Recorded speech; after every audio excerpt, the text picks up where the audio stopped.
We live in capitalism. Its power seems inescapable. The vast stretches of the unknown, the unanswered, and the unfinished. Resistance and change often begin in the art of words. Not because they are easy, but because they are hard. The voices who can see alternatives to how we live now. The realists of a larger reality. Welcome to the Cosmic Co-op.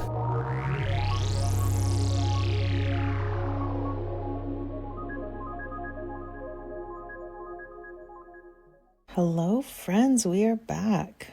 I missed you. I missed this. If you're tuning in and thinking, wow, it's been a minute since the last episode, you are absolutely right. Life decided to throw a few curveballs my way, some expected and some not so much. The usual stuff, family illnesses, had to replace my entire computer setup, and I'm also having my own foray back into the world of the employed, or at least I'm trying to. My husband and I will be switching roles, and hopefully he will be able to be the one to stay at home and be a full-time dad. But all of that meant that I just had to hit pause for a little while I lost my shit and then found it all again. So now we're here because pause doesn't mean stop. We're back in the swing of things. And let me say this. If there is one thing that this past stretch of time has reaffirmed for me, it's that unfortunately, true resilience is not always about charging forward at full speed no matter what.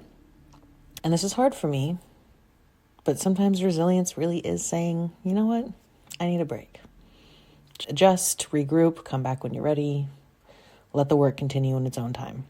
That's really hard for me. And if you've been feeling like that in your own life, you're not alone. There's a lot going on right now that is wanting to spur us into action and also at the same time scare us into a freeze, into inaction, right? And we'll get into the astrology of all of that in just a minute. But I wanted to talk about today's episode and this conversation that I cannot wait for you to hear. My guest today is somebody who, whether they know it or not, has been a big source of inspiration in how I think about shadow work, how I think about personal evolution, and just navigating growth in life and in business. We're going to talk about the real process of transformation, not the polished 5-step fucking Instagram infographic kind of change, but really messy, disorienting, deeply embarrassing, necessary work, which is shadow work. Real transformation does not always look cute. And I think shadow work perfectly encapsulates that idea. So in this episode, my guest, Nikki Vergakes, and I are going to get into what it looks like to actually do shadow work, what it means to embrace that process, to listen when your work tells you what it wants to be, which can be harder than it sounds. When you think your work is one thing and then your work tells you, hey, I'm actually this. This is where your strengths are. This is where your power is.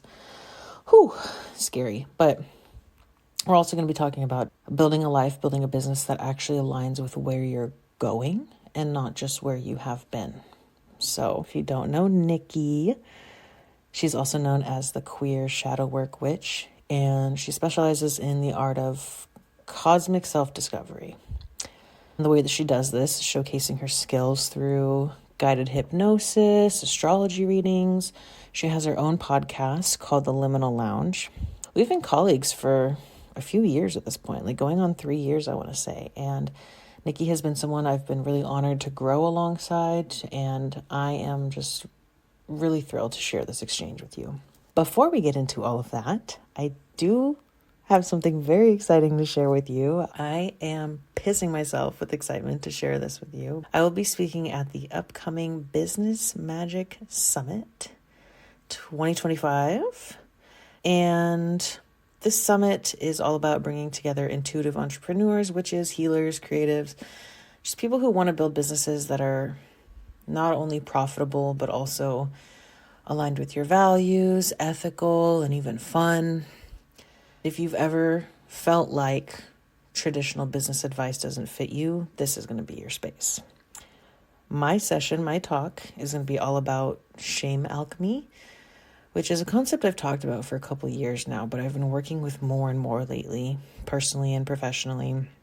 I've got a lot to share with you coming up about shame alchemy, specifically how it applies to business ownership and anti-capitalism. But I am going to talk about how shame is used by capitalism as a tool to keep us stuck, how it shows up in business and money, and also, most importantly, how to transmute it into something useful. Because shame is heavy, but it's also fuel if you know how to work with it. So the Business Magick Summit will run March 17th through the 19th. And the best part is that it is free and fully virtual.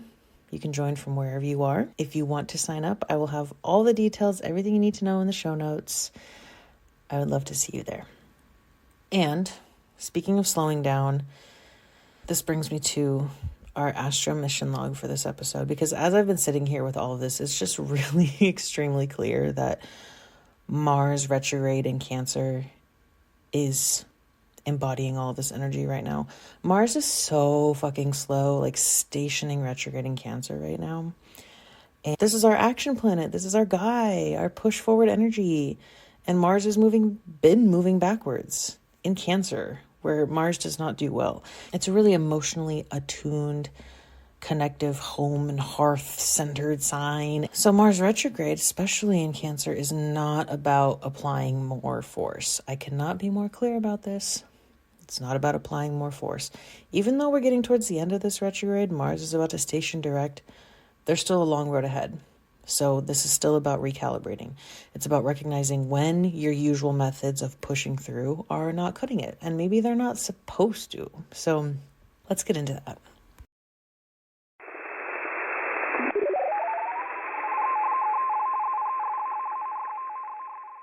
So, Mars stationing direct in Cancer after being retrograde for fucking ever. Let us rejoice. But also, let us clench our buttholes just a little bit tighter because, like I said, we're not out of the woods yet.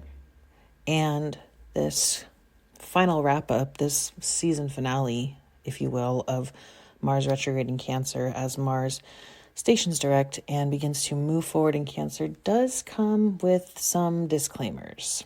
There are, as I'm looking at the chart now, several planets moving through Pisces. We have the Sun, Mercury, and of course Saturn, and our guy Neptune, all hanging out in Pisces, and the North Node as well. But when Mercury is in Pisces, things get slippery. And a trine between Mercury in Pisces and Mars in Cancer, a very, very slow, very stationary Mars in Cancer, to me seems like a really good opportunity for a lot of passive aggressive bullshit in interpersonal communication. And the antidote to that is to wield as much as you can, to wield Mars's knife to cut through the bullshit.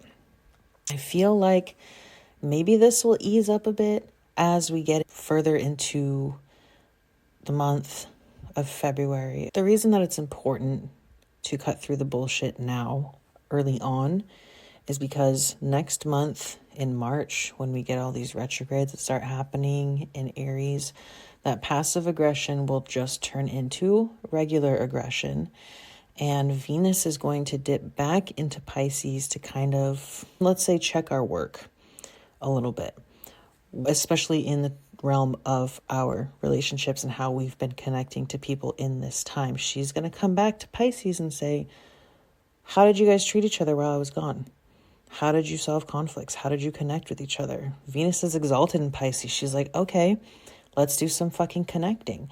And if we haven't been tending to the connections in our lives and cutting through the bullshit and nipping passive aggression in the bud before it has a chance to bloom, then you're going to have a bad time when it comes to the retrogrades next month. So I don't want to get too far ahead of myself because I will talk more about those in the next episode as this gets closer. But February is a big period of just hunkering down in your relationships, getting on the same page as much as possible, and as much as you can muster, having open and honest communication in order to avoid blow-ups next month. And of course, this is going to be easier said than done because Mercury will also conjoin Saturn at some point. Mercury's already in Pisces, making it difficult to get your words across, to formulate your thoughts into verbal sentences, right? So Mercury's conjunction with Saturn might result in some more limitations around what you're able to express in conflict. And we really got to work on that. We really got to be proactive about that kind of stuff. That's my advice for you. That's our Astro Mission Log for this episode. And now, without any further ado, let's talk to Nikki about her journey and how she got to where she is. My journey, wow, I could truly do an hour on this, but Right, like how do you go from one to the other? Because I have been following you for probably about 3 years now. And so we've both witnessed each other evolve and transform to where we are now. But I'm just so fascinated on how you ended up on shadow work as like the main pillar. Because I know it was always something you talked about. But at one point I was like, oh, damn, she is really talking about this now. it's the first thing that I was like, this feels encompassing enough. If I were to like really have that be the main kind of goalpost for my branding, I wouldn't feel like there's something that's not represented. Like it's the first umbrella that I was satisfied with. Yeah, that makes sense. Like it's like at the root of everything that you were doing or are doing. Yeah, people started asking me about it. I was like, so you do shadow work? I was like, I guess I do. And Love that when the work tells you that it's your work, right? You're Yep. like people just come up to you and they're like, "Hey, you do this?" And you're like, "Shit, yes I do." Yeah, when it tells you, you listen. Yeah, but I love that too because you do listen and you're not afraid to pivot and change and evolve. That's just a trait that I really admire in people because to me it's like a sign of a healthy relationship with the ego. I'm going to do something different and I don't even have to put on a whole big show or explain why, like to everyone, or to like I don't have to over explain to myself or super defend this thing. Yeah, okay, just doing something else now. Like I really admire that. The ego is what, when I was looking at these questions and especially the listener, that was because that does come back to the ego and not letting go of it, but having a good relationship. That came back a lot. I guess that is when I think about shadow work, I think about the ego. And I've always been really against the phrase kill your ego or get rid of it because you can't, first of all. It's just not possible to get rid of it. And also, it's not something that needs to be gotten rid of. You can speak to this more, but I feel like shadow work in a lot of the senses just is a lot of that, getting in touch with the parts of the ego that people say we should kill or get rid of, but we can't. So you just turn and face them. Is that kind of what shadow work is? Yeah, and so not only like do you not want to, or like can you not get rid of the ego, but you don't fully want to. So yeah, as for starting shadow work, facing that, like that is my experience of it and how I describe it is not even necessarily just the ego, but whatever we have the tendency or desire to hide from, to repress in ourselves, taking that opposite action, doing what you feel up to and safe to. And if people are coming to my work and coming to me, then that feels like something they want to do. Yeah, what if you actually looked at it? So let's say that for the ego, let's say that there's a part of ourselves that makes us, trying to think of a good example for a situation that makes us create distance between us and another person, of always keeping that at an arm's length. Just that one part has so much possibility. There's motivations and desires and needs and wants of that part. There's reasons why we do that. I haven't taken like the IFS training, but the person who trained me in hypnosis, kind of using that framework. And so I definitely am behind the idea that, and as someone who is also literally tomorrow starting parts work therapy, so excited.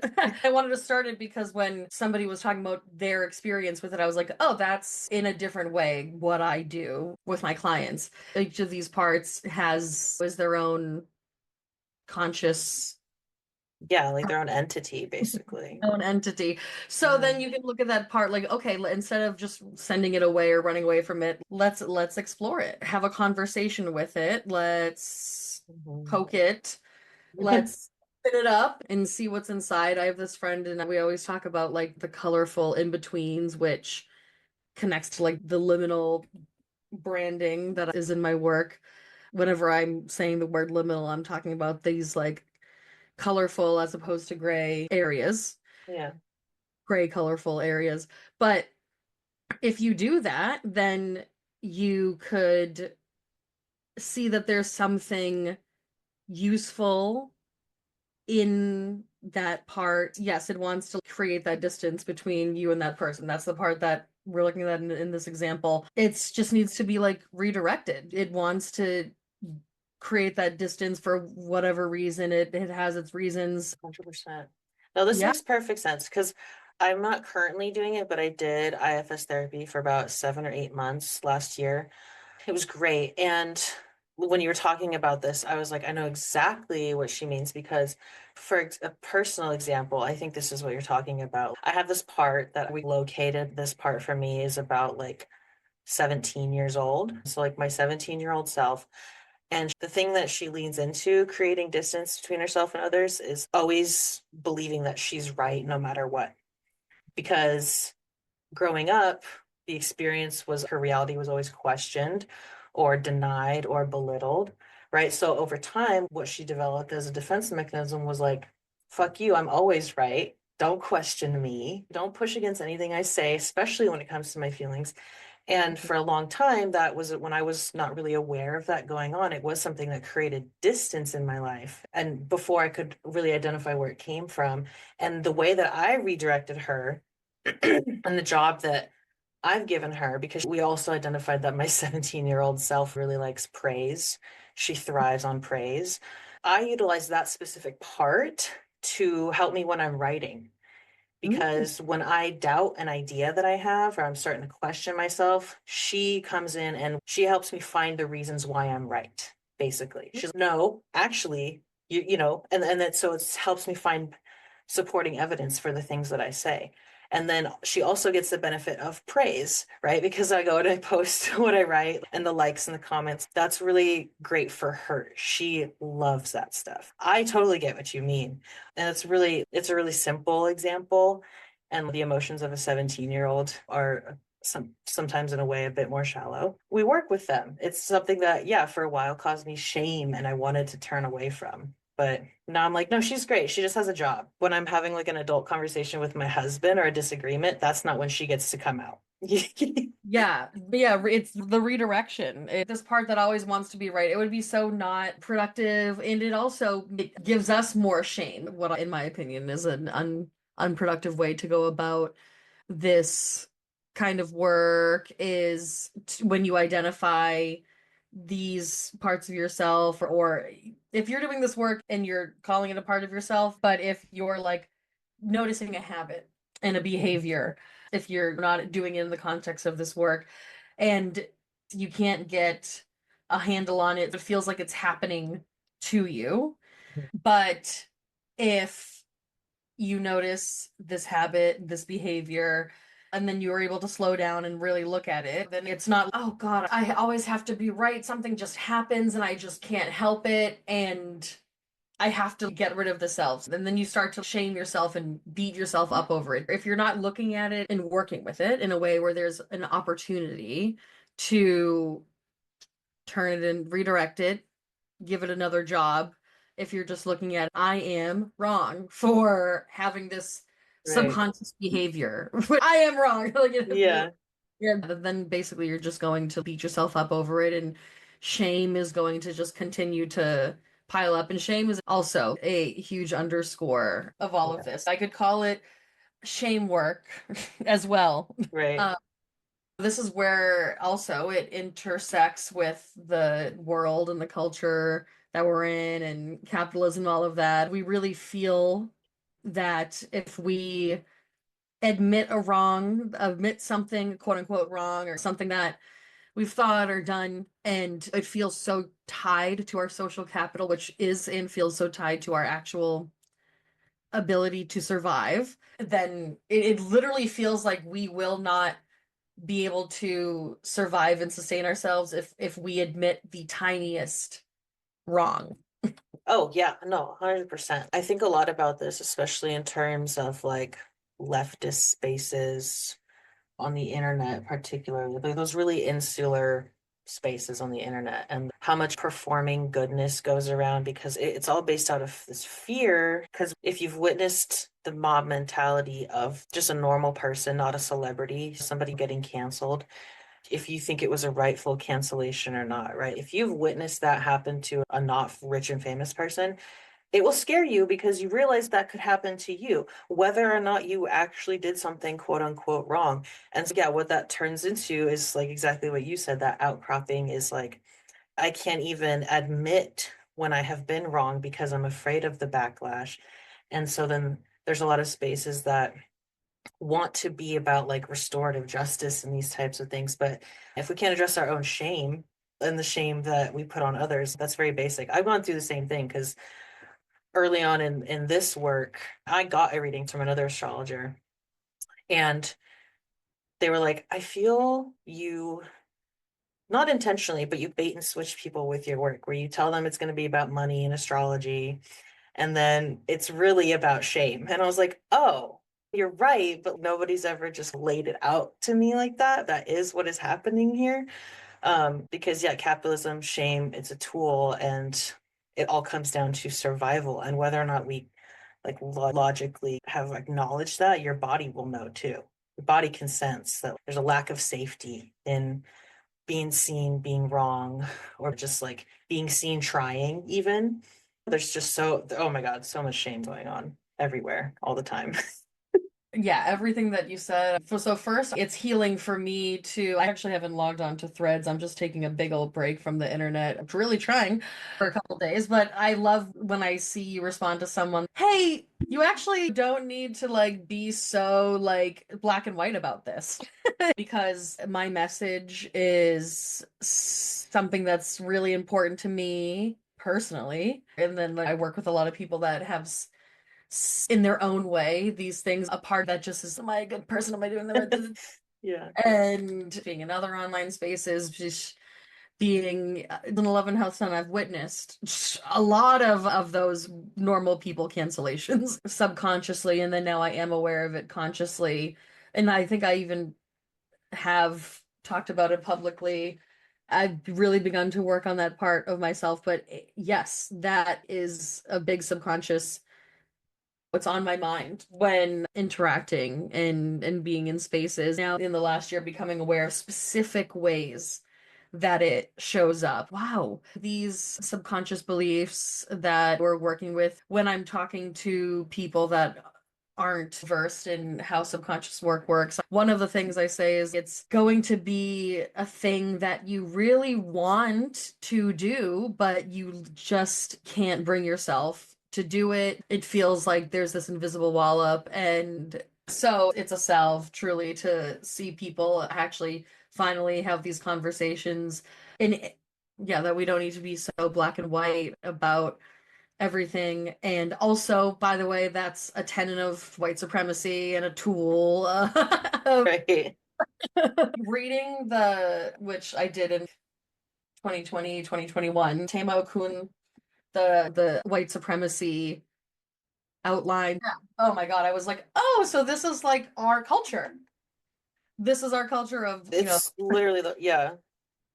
like, and that like realizing that was it was like a relief of like, wow, so okay, so this is not like actually the rule book to follow. It feels so unnatural because it is. Also, that's really interesting what you said of the astrologer being like, I think you unintentionally bait and switch people, because realizing that for me helped me.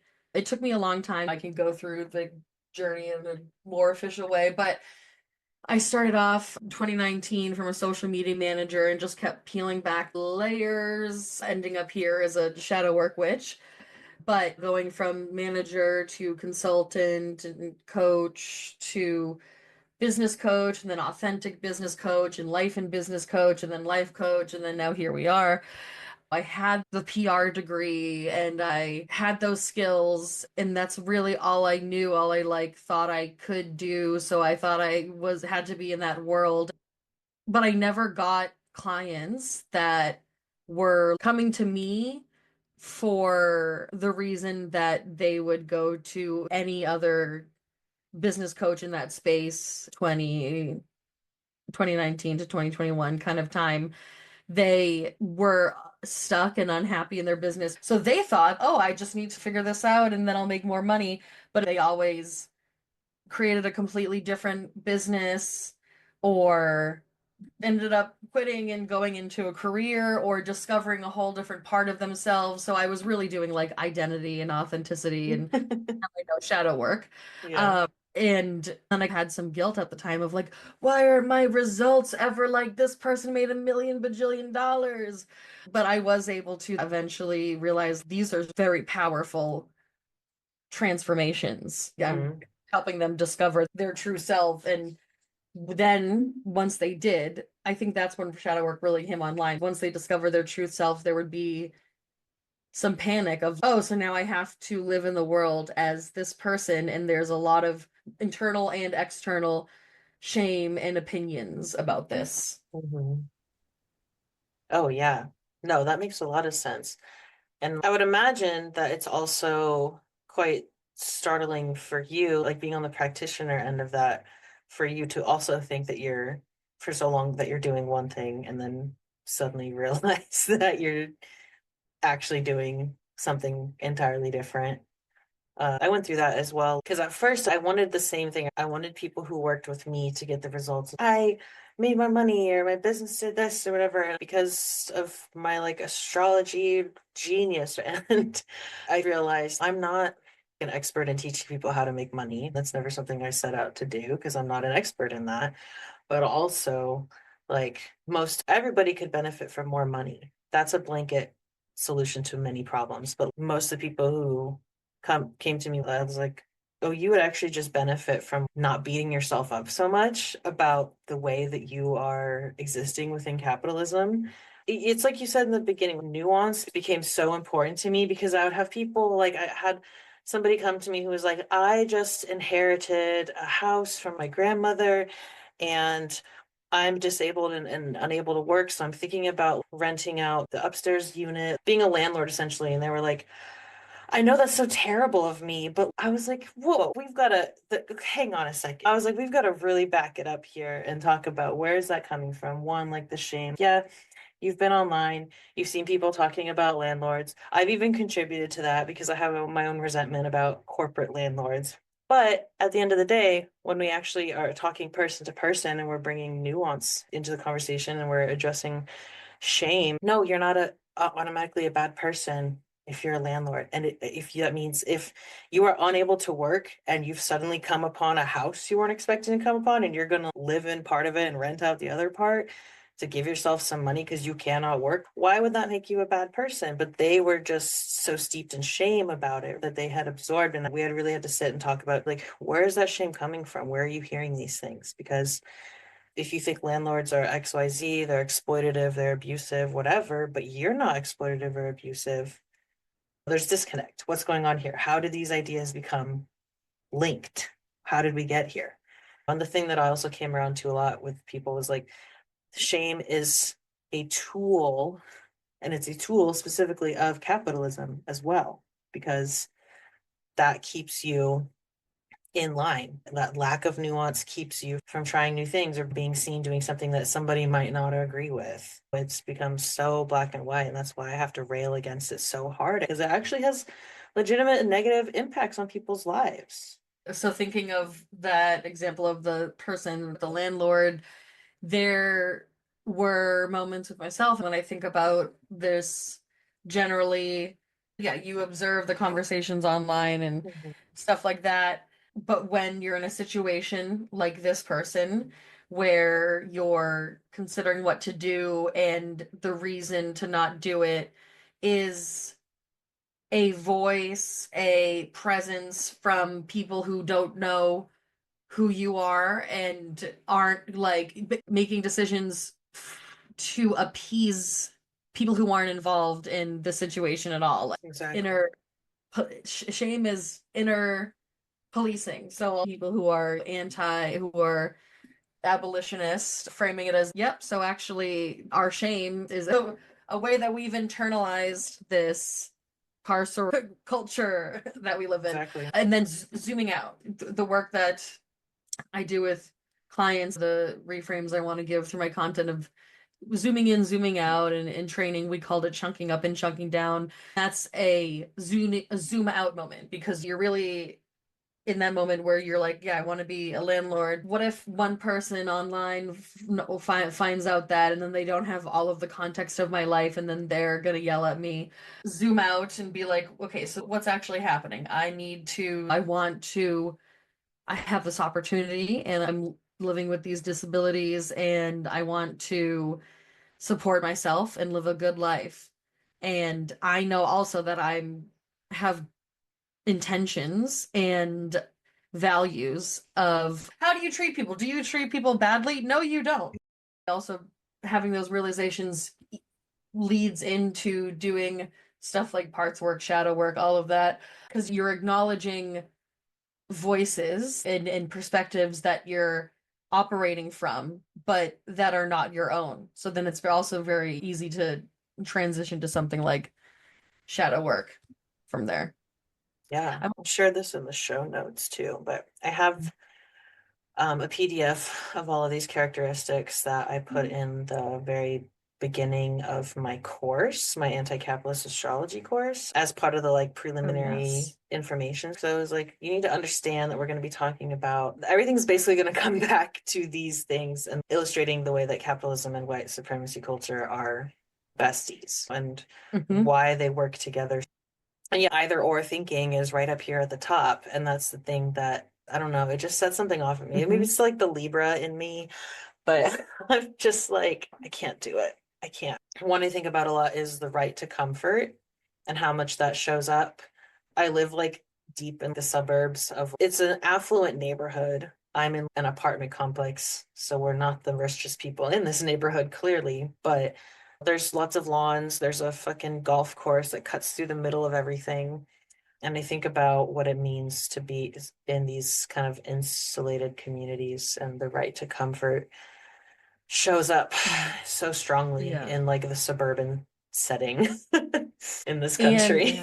And yeah, truly in the mindset, like so like I grew up in not a Boston suburb, but just an hour from there, and still suburban Massachusetts, and just like white Irish Catholic, like literally Catholic school, and then having time away from that, and then now I'm living in that environment again and returning to it, and just really seeing how many arguments against a lot of things, most commonly things like taxes or just funding social services in general, or student loans. I worked so hard and I deserve this, but these other people don't, or because I paid a lot in student loans, or because I paid my child to go to college or whatever, then these other people don't inherently deserve to not be hundreds of $1,000s in debt or whatever it is. Because I suffered, so they have to suffer.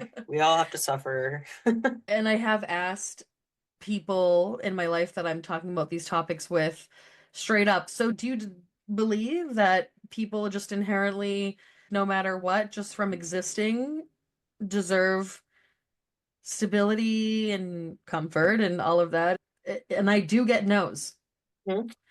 It's just wild to me.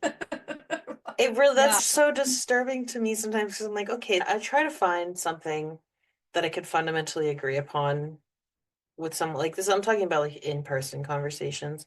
I always try to find a place where we can start from a fundamental agreement. If we can't meet there, it's so hard. What are we supposed to do with that? That's really where I come up against a wall a lot of the time. And the internet is like a cesspool. It's funny because we're both Libra risings, and you Mhm. have an 11th house sun, I have an 11th house moon, and we're both Mhm. very online people. I've been online like my whole life pretty much. And Yeah. I've known this for a long time and I've experienced it myself in different ways, but when you spend too much time online, which I've definitely done in my life, when you spend too much time there, too much of your day-to-day time there, you start to think that the way people are online is just the way that people are. And that's really tough. And that's why it's important to spend time not on the internet. As much as I even love it so much, I have to give myself boundaries. And I think that's also a lot of where the shame comes from too. You start to think that's how everybody thinks. And you have to realize that the internet is full of the loudest and angriest people. So that's where they're going to go. And Threads is just Twitter with Facebook people on it. So you're going to Mm. get like the worst. Yeah, I've seen in my comments people being like, if you can't work 40 hours a week, you don't deserve a house to live in. And I'm like, but you say that from a faceless account. Like, you're probably typing that on your break at your job that you hate. If anything, I just feel Yeah. bad. But you have to remember that's not how people are. That's how the loudest and angriest amongst us are thinking. Yes, because I've actually had that thought over the last year. I'm not in a relationship right now, and besides now, I live with my parents, and that's great. But the most important relationships in my life are my friends, and I have a couple different friend groups and stuff, and it's also a wide variety. So I have like my queer friends, my chronically online friends, and a lot of time that overlaps. And then also I have friends who are not a lot online, some friends who are still going to some sort of religion or going to Catholic church, for example, some friends who are doing all of that and also are like married and whatever and They're straight up too yeah. busy. So then yeah, trying to have conversations with those people and then they're like, what's that? Didn't hear about that. If I talk about something I saw online, and I think I did internalize it and then shadow work opportunity of feeling shame for, am I naive, am I like whatever, for the biggest thing on my mind being this discourse or this trend or whatever that I saw online, then that turns into, no, this is actually an interesting realization and it's helpful. Then once I was able to like approach it from a shadow work perspective, I was like, no, this is actually an opportunity to cut myself some slack. My real day-to-day in-person life does not have to have as much of the urgency of everything that I see online. It's good to have all of these perspectives. It's good to have a variety of perspectives. I used to have this neighbor, and he's moved out now. And it was always so refreshing to talk to him because we would cross paths. He lived across the hallway from me, but we would cross paths at the smoke spot. So he would stand there and smoke his cigarettes, and I would stand there and smoke my weed, and we would talk. And he was just like the opposite of everything I am. He was just like this pro Second Amendment. They call themselves Oregonians, like these people in Oregon who are really into their gun rights. He drove this big old stupid truck and he had this huge "We the People" sticker on the back of it. Very obviously voted for Trump twice. And so many things that based on whatever my ideology or my alignment is, I'm supposed to hate. I'm supposed to hate all these things. But he was just the most normal person. Like, obviously, we had views that we disagreed on, but he was like so normal. Sometimes he would bring home these like weird little vending machine toys from his job and be like, I got this for your son. And this isn't white man discovers empathy thing. That's not what I'm going through. But it was just always like a refreshing reminder that like pretty much anytime I wanted, I could put my phone down, I could go outside in the fresh air and smoke some weed and talk to Tom. And like it would just ground me in like the nuance of humans. And there were times when one time he was drunk. He was so drunk. He was out there having a drug cigarette. God bless him. And he started opening up to me about how he never had kids of his own because he was beaten as a child. And I was like, see, inside every single person is just a sad little drunk child. And I don't know. I think about that a lot. He did other things that irritated me and pissed me off just as a neighbor. But in general, Tom, you keep me young. Yeah, like some of these friends that I just talked about, there are definitely some things that, yeah, we wouldn't agree on and vote the same and whatever. And also, we have real conversations about it, and I'm fully myself with them. They know everything about me and they don't reject me. They don't think I don't deserve rights. And it's very grounding because in the height of the ways internalized this from living online so much, we could even stop ourselves from having these relationships and talking to these people because what if someone finds out that I am humored? That means I am. Whatever. And that's literally a thing that people say too, because I've said, hey, maybe you should get to know your neighbors. Like, even if they did vote for Trump, you should maybe just get to know them as people. And people are like, you're just appeasing the system. You're just being nice to your oppressors. And I'm like, my neighbor is not my oppressor. He works 40 hours a week. Like, that's not my oppressor. We all have that a common enemy, which is our actual oppressors. And yeah, a lot of these people's politics is based on maybe thinking it's either or, it's not either or, but it's often, yep, I can rise up to that someday, or I'm okay with some things happening if I get to whatever, if I get this benefit. But we all, at the end of the day, have the same common enemy, and it's a lot to have these conversations with people who are at that level of class consciousness. There's usually some subject we can all Exactly. agree on, and Yeah. very often healthcare. So yeah, for example, my dad's 67 and voted for Trump twice. So therefore, of that age, he's on some of these public health plans and stuff, and Yeah. has had a lot of trouble getting care at times, and he agrees with me, and that's something that we can always come back to, because what you said of everyone inside is abused child or whatever.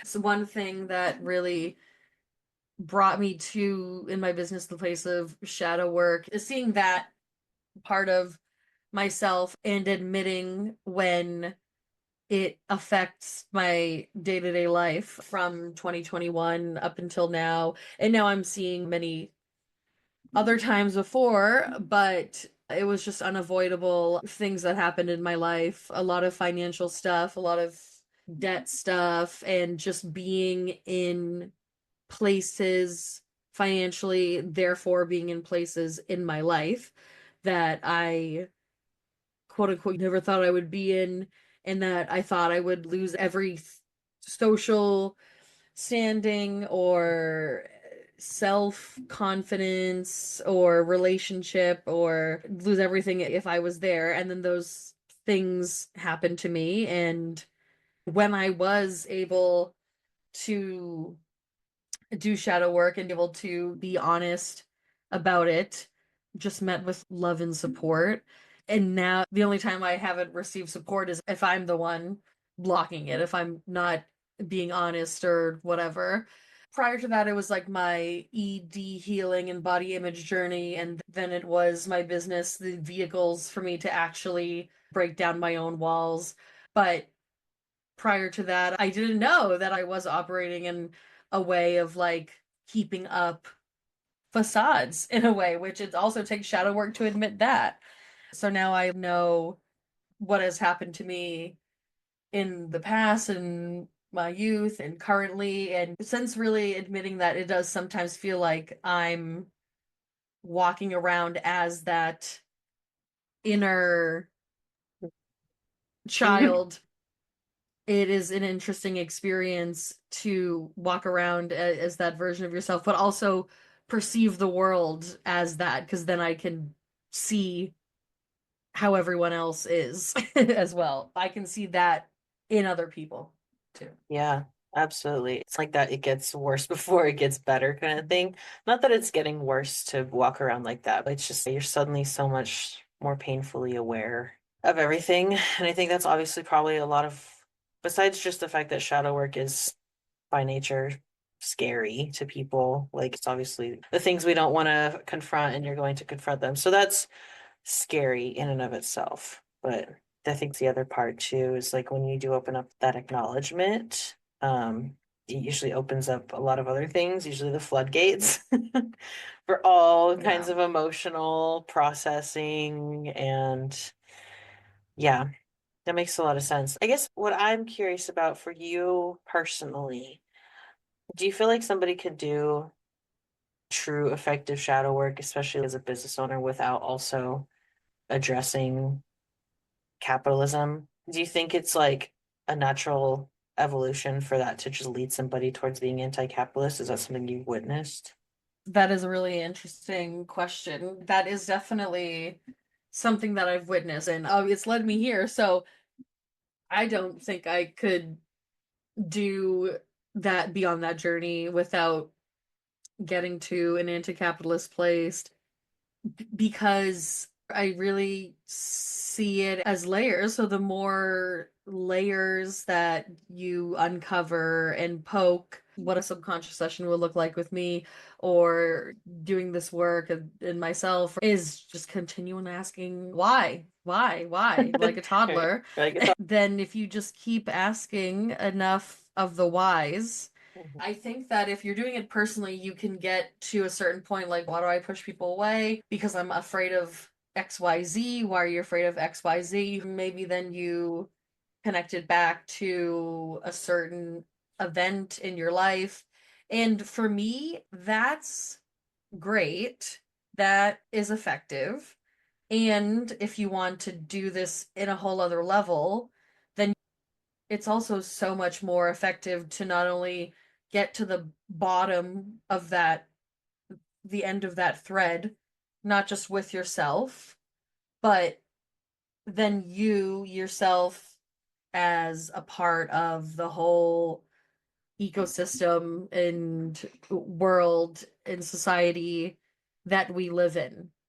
A lot of these fears and feelings that we have, it's our own personal feelings and events that have happened to us, but we have these beliefs and judgments in the context of the society that we live in. So if, oh Do yeah, exist in the we context. do, We we do. do. She really ate with that. We gotta consider the context because that is truly a core of this work It I do. So so it's like I'm is. never gonna escape. I'm never gonna escape that phrase. No, you're not. But it's so true. Yeah, because I feel like what you're saying is once you get to a certain point in that line of questioning, it goes past the individual. Because I feel like it's that thing you can't heal in isolation. You can't get to the end of the line of questioning in the shadow work without eventually considering the context in which The you context. exist and all that came before you. Because it does matter. And also just like where you are now. And capitalism is such a huge part of everybody's context. So well, actually, this is an example that I use often when I really started having experiences where I was walking around the earth as just this exposed wow. I would be with friends, or we would be getting ready to go somewhere or something like that, and they'd be like, should I wear this shirt or this shirt? And should I wear these shoes? Obviously, I can't wear these shoes because, and then that's just whatever Yeah. XYZ social and aesthetic judgment or belief that is had. But I started to be like, I actually don't know what's implied here. Like, why can't you? But we didn't live in the society that we do. We wouldn't be having that question. It just would be a shoe. So Right. these beliefs and thoughts that we have are formed because of these social Yeah, beliefs that exactly. we are in the society we live in. Yeah, it's like for those of us who have femme appearing bodies and we like to dress slutty, it's hard because we live in a patriarchal society in particular. So when we step outside, just wanting to dress slutty for ourselves, it's perceived as being slutty for the patriarchy or for the male gaze. And then all these assumptions follow. And you're like, I just Mhm. wanted some fresh air on my butt cheeks. I got to deal with the consequences of the society I live in. If it was a different type, if it wasn't so patriarchal, it maybe wouldn't be such a big deal to have my ass out in public. But here we are. Yeah, here we are. This is just a stupid example, but that's the first thing that came to my mind because I'm like, Yeah. yeah, I would totally dress differently if I lived in a different society, or just Hmm. maybe a society where fashion choices weren't even something that we correlated to a person, right? We're maybe a society that has a much more utilitarian approach to clothing. It wouldn't even be a thought. Like you said, it would just be a shoe. It would just be the shoe for the occasion. It would be like, what kind of shoe do you need? Are you going hiking? Are you going dancing? That would be my view on a more utilitarian way. I think the difference between context and the individual, because you can treat your clothing choices as such. You can say, I'm going to be very utilitarian. And to me, it's just going to be a shoe. But as soon as you step outside, you're now in a society, unfortunately.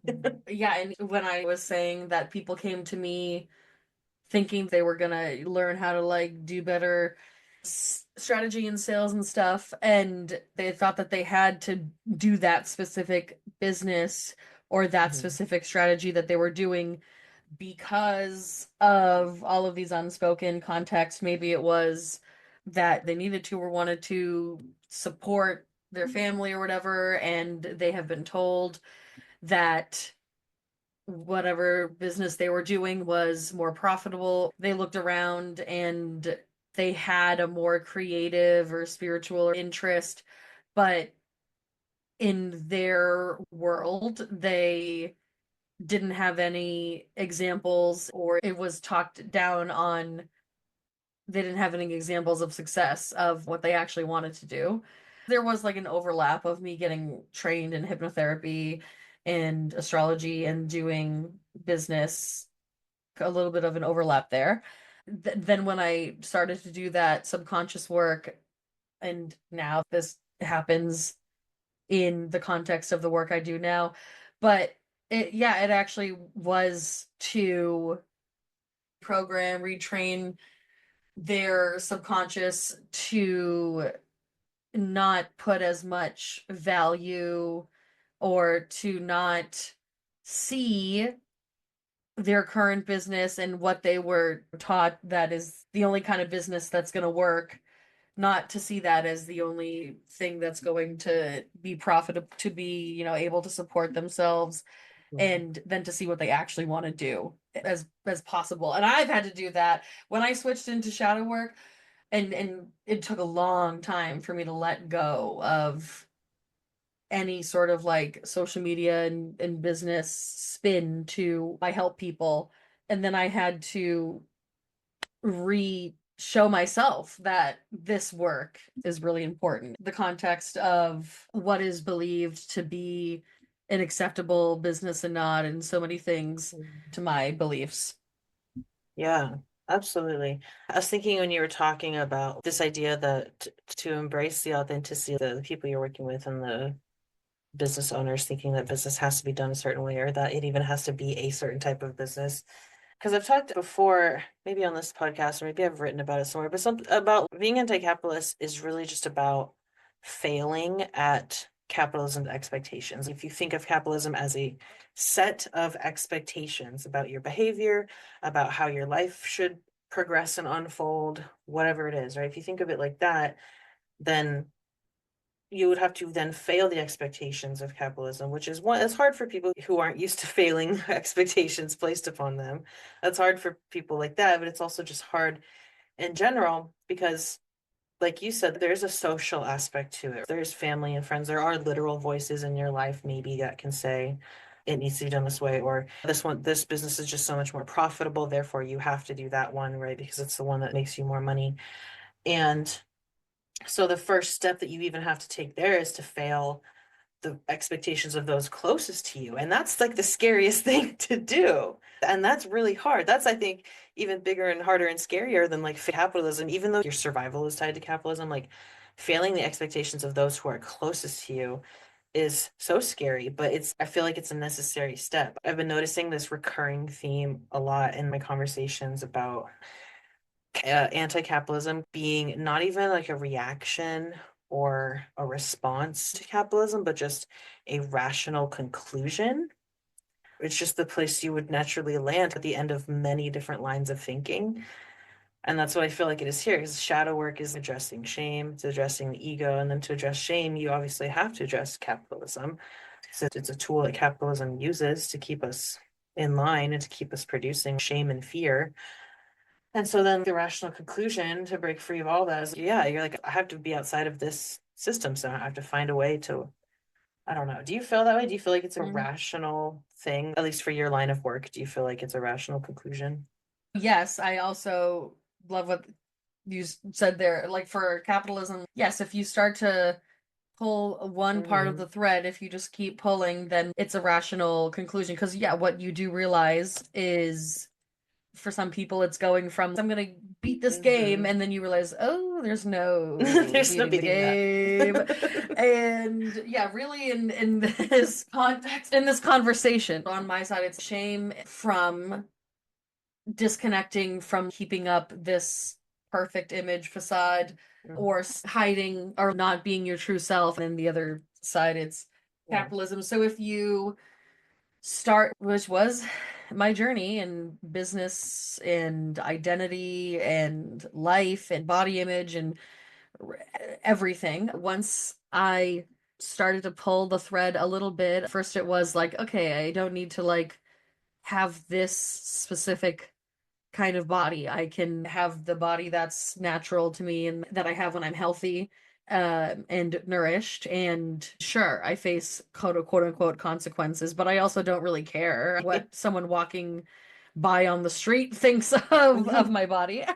And then it was like, okay, maybe I don't need to be an assistant account executive and then account executive and then what account manager at a PR firm in Boston for my career. First it was freelancing and then I kept pulling that thread and here we are.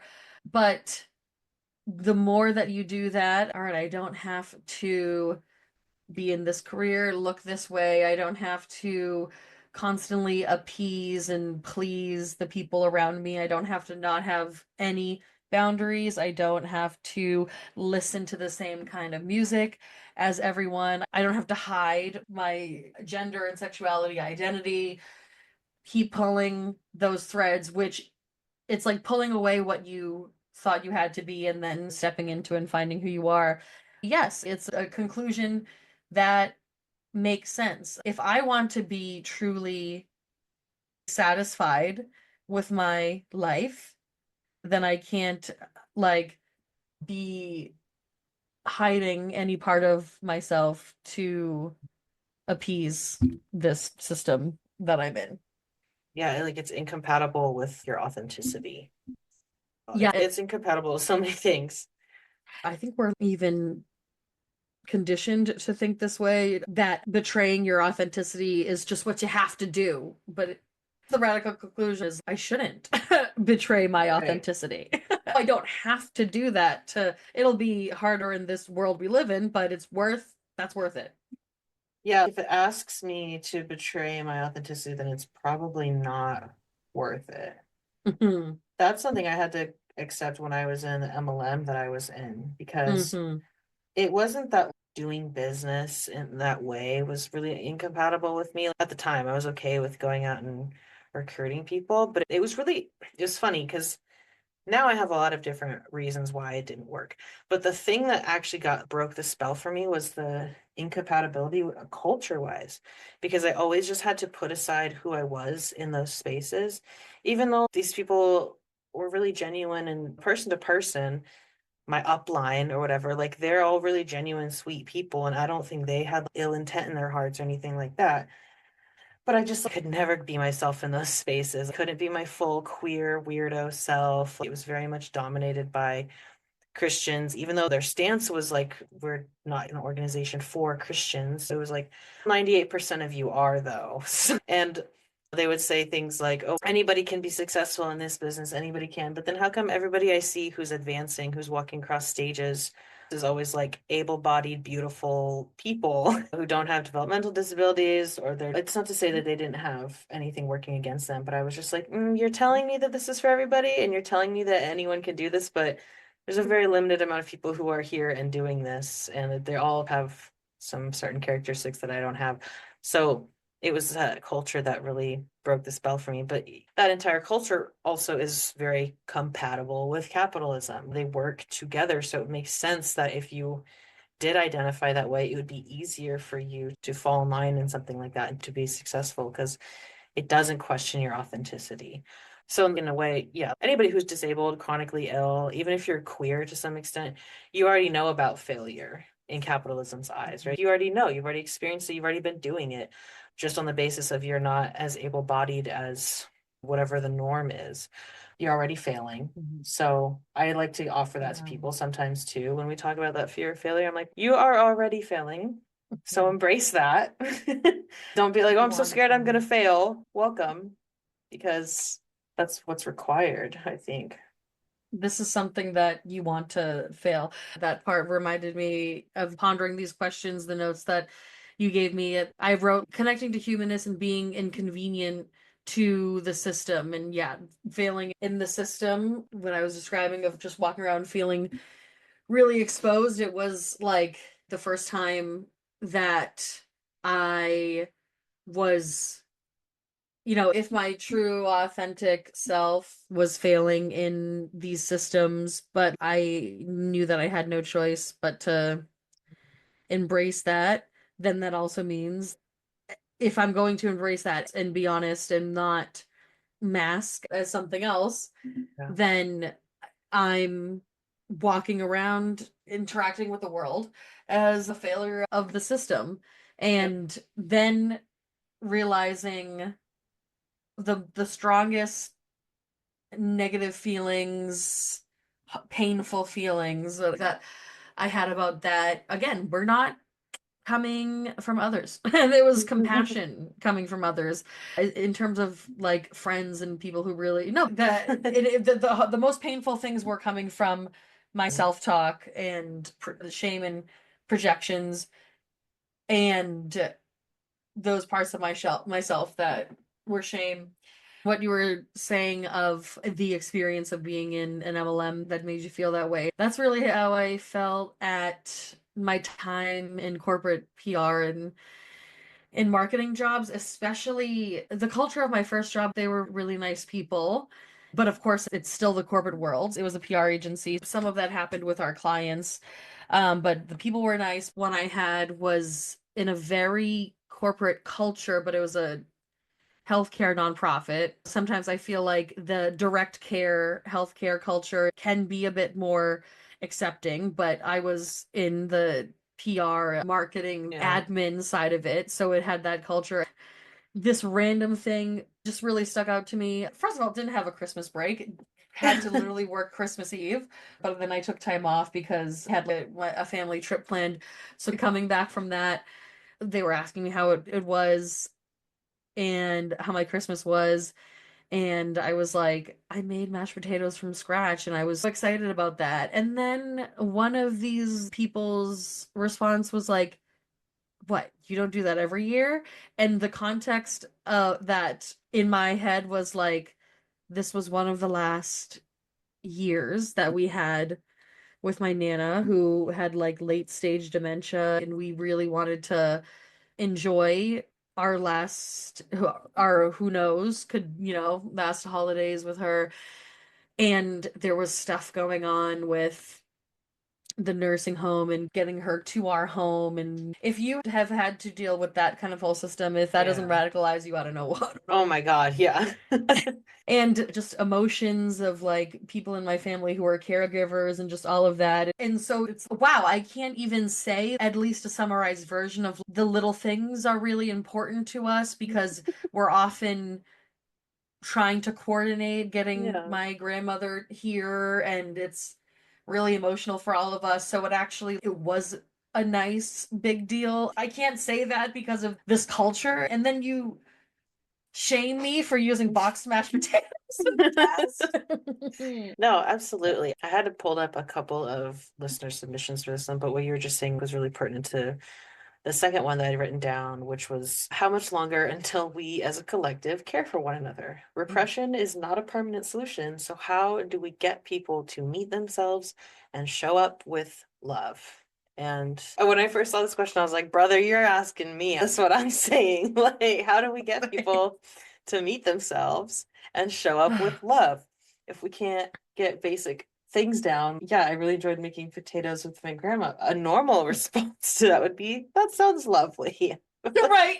I'm glad you enjoyed that. Like, I don't know, but I feel like what you were saying points to this question in a Yes. sense, and also what you've just been saying in general about shadow work. I think shadow work is obviously one very potent way to get people to meet themselves. But from your perspective, how do you think we make that kind of work more widely accessible or widely appealing to people? What do you think about the importance of shadow work in terms of these late stage capitalism times? Like, I love that question, the one you asked, and also the submitted. And when I saw that, I had a similar thought. I was like, yeah, how do we? I haven't had that thought before this, but in the last 6 months, I actually have had that thought of what is it going to take? It's like, how long until? It's really hard going on as it is, right? The culture that we have right now. Damn, how much longer of this? Now that I've officially niched down, let's quote unquote niche down in shadow work for a year, but it's like a living, breathing rebrand. And I'm like getting the schedule and also like the messaging. I'm still like trial and erroring yeah. it. And I think as my work, I'm trying to find that answer myself right now. But I know from experience for me and clients, obviously, this is not an answer to this, but for me, there was an event and or many events, a time period, whatever in life that put you in a position that you never thought you'd be in, and you have a choice. You have a choice to either continue trying to hide, trying to cover up, make it seem like you're not in that hard time or that you're not who you are, or you can lean into it and be honest, and then it's from there. Obviously, not being like have a life-changing event, but also we are living through many. So this is like the perspective shift of we have to actually see the world we're living in for what it is and not from conversations with people who think differently from me, who think that this is all okay. Obviously, these are people who have lots of privilege protecting them slash don't even realize how they're going to be negatively affected and are already negatively affected. And I think shifting the perspective away from that'll never happen to me. So maybe entertaining, take care of your nervous system, don't fully put yourself into that. What is my quote unquote rock bottom? And Yeah. then if I did that, what options do I have? What could I do? What could come from that? Whenever I see beliefs that, oh, that'll never happen to me, whatever the fear is, I just see it as it's like you're standing on something that's wobbly and it could so easily just flick it and then it'll all fall. Do you want to live? Do you want to be on that wobbly surface of your life? Yeah, something I wrote down while you were talking was shifting it from that'll never happen to me to just like, it could happen to me. And not even that it will, just what if we just change it to it could? There's a lot of people experiencing things every single day related to collapse and capitalism that they never thought would happen to them. So it could happen to you. And yeah, the point is not to spiral about that, but to really think rationally about what that means and how you want to move around the world with that knowledge. Because I think about that all the time. There's so many things, like being grateful for the little things in my life has shifted for me from a practice that's just about, oh, I'm going to cultivate gratitude because abundance. It's not really that for me, and that never really worked for me. What works for me is I have gratitude for all of the things because I now see and I have witnessed many times how quickly they can be taken away. And maybe that's dark, but we're here talking about shadow work. I'm like, that's what it is. The collapse part of it really centers me in a way, because I'm like, every time I turn on my faucet and clean water comes out, I'm like, God, this could end at any time.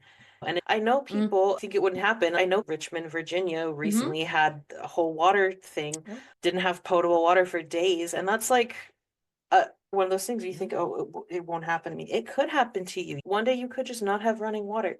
It's been making me think of E.T. Shipley, Aaron Shipley, who was actually the astrologer who gave me that reading, who said that I was bait and switching people, they call themselves a collapse astrologer, like collapse conscious. That's part of their whole thing. So when you're talking about that, I was like, oh my gosh, Aaron keeps coming up in my brain. So I'm just going to talk about them.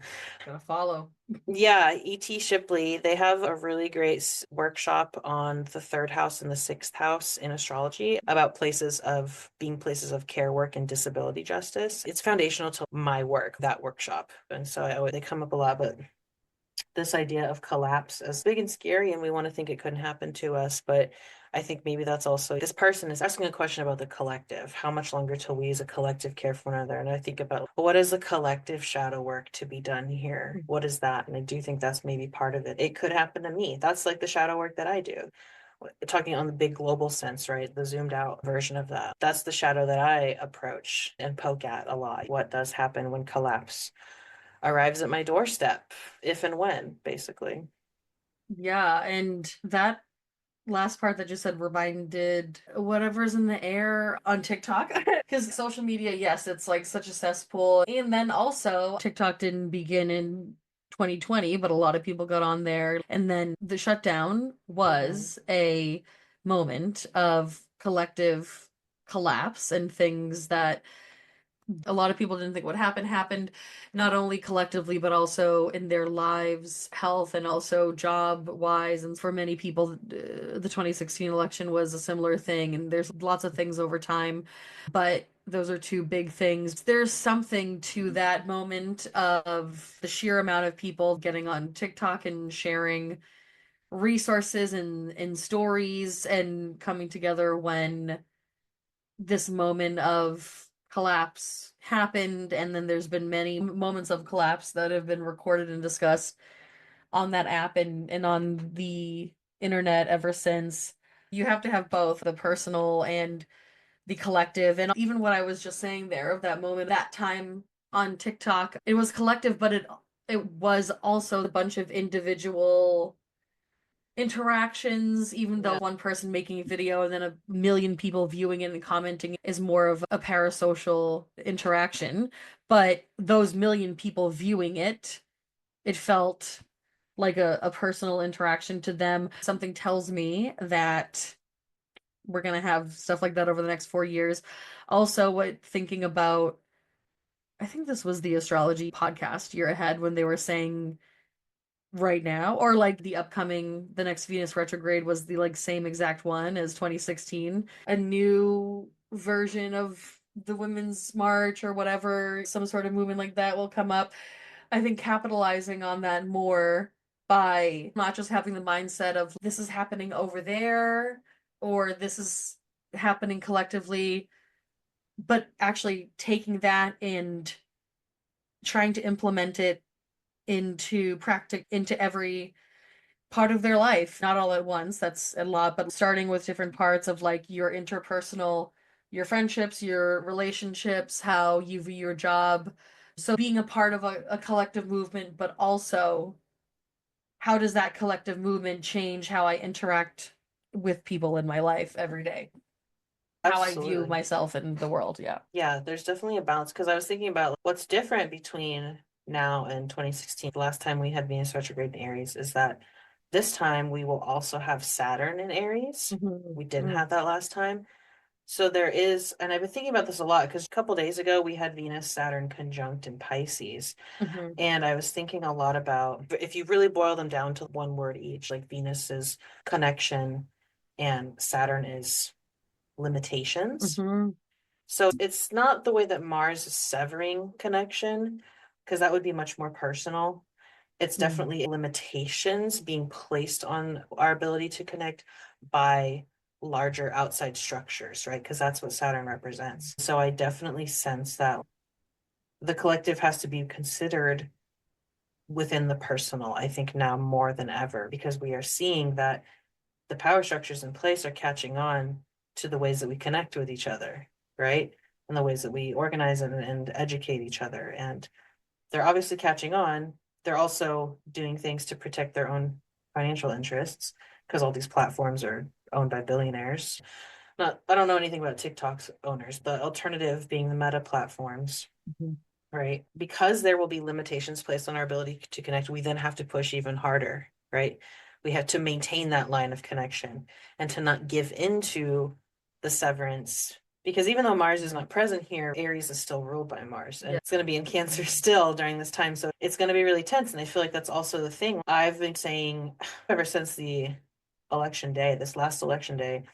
Just like, man, I feel a lot of the same things that everybody else is feeling in terms of stress and hopelessness, but I also just felt this really strong urge to lean in even more now to people I disagree with. That's definitely the Martian aspect here. And then again, when people aren't ready to hear things, they're not ready to hear things. So I say that, like, yeah, you need to lean in. And they're like, I'm not gonna be friendly to my MAGA neighbors. And I'm like, okay, that might work for you now. That might help. That might make you feel good right now. But I'm trying to think long term. That's what Saturn's trying to do. Saturn's trying to think long term. And long term, I don't think it's going to help us. The urge to disconnect, we are obviously being told very much to disconnect from each other. We're being told that from the powers that be. So the response has to be obviously the opposite, connect even more. It's just going to be difficult. And it's going to be a very Aries time to get a lot of people on board with the fact that connection is that antidote. That's the hard part, I think, because it's very easy to lean into that anger and that martial aspect and want to label everyone as good or bad or an enemy or a friend or whatever. It's more nuanced than that, and at the same time, it's so much more simple than that because it really is billionaires versus us. So anyone who's not a billionaire, you should probably try to work on connecting with. So, like, literally yesterday, I was like, wow, on the eve of day, I was at a drag king and burlesque show that my friend did their debut in, and it was so awesome. It was so important and so awesome, and I'm so happy that now that they're going to be doing shows, I'll be connected to that community more. And yes, also, I'm in Massachusetts. Nowhere is truly safe. One place catches a cold, and one place catches a whatever, a big disease, and every other state catches a cold. But also, there's places that are that drag is literally banned and stuff like that. But still, we have these awesome groups and queer and drag communities, and then literally outside of the bar in Back Bay, there could be a guy calling someone the F word on the streets of Boston. So it was like really nice to be there. In 2016, I was just really unlearning and unpacking and waking up to a lot of things. So it felt very urgent, and I felt like I need to get to a protest. What do I do? Now it feels like, okay, don't let them stop you. Contribute to mutual aid and just build more and more of these communities and grow them and help friends who are in other states. The day after the election, my friend held a gathering that she always holds every month that's like art and poetry, but it's very much revolutionary. And this was in response to that, and people can like hang out and do self-care, but they can also share resources. Someone was talking about already, it was like November 7th, they were calling it something like underground gender affirming or trans, so getting stuff like hormones that. to people and stuff like that. Yeah. Yeah, so with Saturn being in Aries, that also feels very much, I'm gonna do it anyway. I'm gonna do it. Aries is like the baby. It's like, why can't we? Why can't we? So doing it anyway. But then Saturn is like, let's also be Let's be practical, strategic. strategic. And then the second part, the clear words came up to me for this around the whiplash that people were getting about Blake Lively and Justin Baldoni, and seeing people say, wow, this has really made me second guess how I react to things. And I'm like, yes, we really need to see that everyone is innocent and guilty in everything all the time. Yeah. Yeah, it's about who's pulling focus where, you know. That's something that I talk about a lot in my course too. Every single piece of media that's put in front of you is intentional. Every second of it is intentional to make you feel a certain way. And I think, yeah, that situation, I don't like that it happened, but I think it was a really good opportunity for a lot of people. I saw a lot of think pieces about it on Substack being like, oh my God, I can't believe that I fell for it, whatever. I'm like, I can believe. I remember even just scrolling by it when it was first happening and all that stuff was coming out about Blake Lively and just being like, oh yeah, that sounds plausible, and I just kept scrolling, but I did not question it. I didn't question the source. I just was like, yeah, sure, she was a jerk on set. Not the first time a woman's been a jerk on set, but is another good point for people to start being really more skeptical of the information. Because yeah, the other thing is when they control the information that we're able to share with each other, then the information that's shared with us is also extremely intentional. That's my level of skepticism about media. Is just I'm always just questioning. I obviously need to question more because I fell for that thing too, that whole campaign, but questioning where is this coming from? Who follow the money, get to the root of it. Do you have anything you want to plug? Anything coming up? I know that you have your own podcast, but do you have anything coming up or anything going on you want to shout out? Yes, yay. So yeah, so this is an interesting time where I've been like building in public and all of that, but now I do feel like I'm really leaning into my Virgo placements lately and really loving it. They are in the 12th house. So I'll just say I have the platforms and stuff where you can find me and follow me, and the actual structure of when I'll be putting stuff out is to come. I'm putting things out as I go now. I have my Substack, and that was born from this podcast that I started, that I did the fall of 2023, which was my first time honing down on the shadow work stuff. So that's the Liminal Lounge. It's a mixture of podcasts and essays on Substack, and it's cosmic self-discovery, which is astrology, through programming and shadow work. I'm also on Instagram and Threads, and I'm on TikTok. It's back. The podcast is also on YouTube. I love YouTube. I'm here because of YouTube. I've been on YouTube since like literally 2008 making little videos. So YouTube, Instagram, Threads, Substack. I have, and then my readings will be back. You can either do astrology or a hypnosis session, and then I have a vault. So my offerings of subconscious tracks.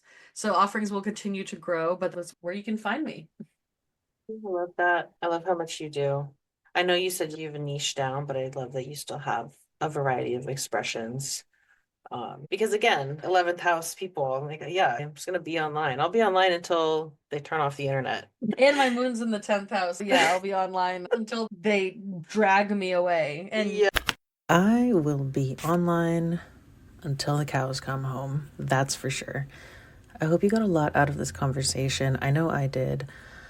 I feel like anti-capitalism is just ongoing shadow work. Interacting with capitalism is an ongoing practice in shadow work. So I hope that this provided you some more personal insight into what shadow work actually means and looks like, as opposed to being some nebulous term just kind of tossed around in the healing space. And I hope that it brought you some clarity and some bravery to maybe try some of these practices on your own. I love being online, and in the last month, I have made some changes to where you can find me online, some very intentional changes. I am disconnecting slowly, mostly from Meta apps. I am no longer posting on Threads. I have moved my main social media over to Blue Sky, and you can still find me there as the Financial Witch. I have also moved my writing and newsletter over from Substack. I made a post about this on my Substack about why I was leaving, and I don't need to rehash that here. I just wanted to let you guys know what I'm really excited about, which is the new platform I'm posting on, Ghost. Ghost is very similar to Substack, where I post things, you get them in your email inbox, but it also functions as kind of an online blog. There are tiers that you can subscribe to on Ghost, and instead of just one blanket tier for support, I decided to split it into two to make it a bit more accessible. So the first tier you can subscribe to, which would get you all of my emails, everything that I post publicly to your inbox, including some things that I don't post publicly, some things that are strictly for the mailing list and don't end up on the public blog. Everything that I post sent to your inbox, that also includes new podcast episodes, and that's $3 a month. That's just a baseline to help me keep this platform going. I really don't want to bring ads into this podcast. I really don't. And I know that the podcasting industry is an ad-based industry. And if I wanted to monetize in that way to cover my costs of running this podcast, I could. But it just really does not align with my values. What makes more sense to me is having the direct support of my community to allow me to pay the fees for the software and the platforms to keep this work going, the hours put into it, so that I don't have to paywall anything. I don't want to bring ads into this, and I don't want to have to bring paywalls into any of my content. I want to keep it available for everybody, but there are costs associated with that. So $3 a month, if you have it, you can chip in, help me keep this thing going. There's also the second tier, which is a $6 a month tier. It's the same price I had for my Substack, but this is the top level tier that just gets you access to a private Discord channel within our Discord server. If you haven't joined the Cosmic Co-op Discord server, by the way, the link will be in the show notes. I highly encourage it. We have such great conversations in there. And I truly adore the community that we are currently growing in there. It is just full of some incredible minds, some incredible thinkers, creatives, mystics. Anyway, joining the $6 tier on Ghost will get you access to a private channel within our Discord server, which is for more communal support with other business owners. In the future, I'm going to begin hosting virtual meetups for support for anti-capitalist business owners, and being in that group chat will be a way to continue that support in between those meetups. And just to have the opportunity to network with other business owners who you know have similar values as yours, who are invested in dismantling capitalism as we currently experience it. So lots of change going on here. I'm very excited to be back. I really hope you got a lot out of this episode, and I hope that you continue to find not just the shadows, but also the bright spots as we do this very important work, as things become more and more chaotic outside of our homes every single day. I hope that you are able to get something from this podcast that really helps you go on, to give you some juice, to keep fighting the good fight. That's really what I'm here for. So, as always, take care of yourselves and take care of each other. I will see you next time.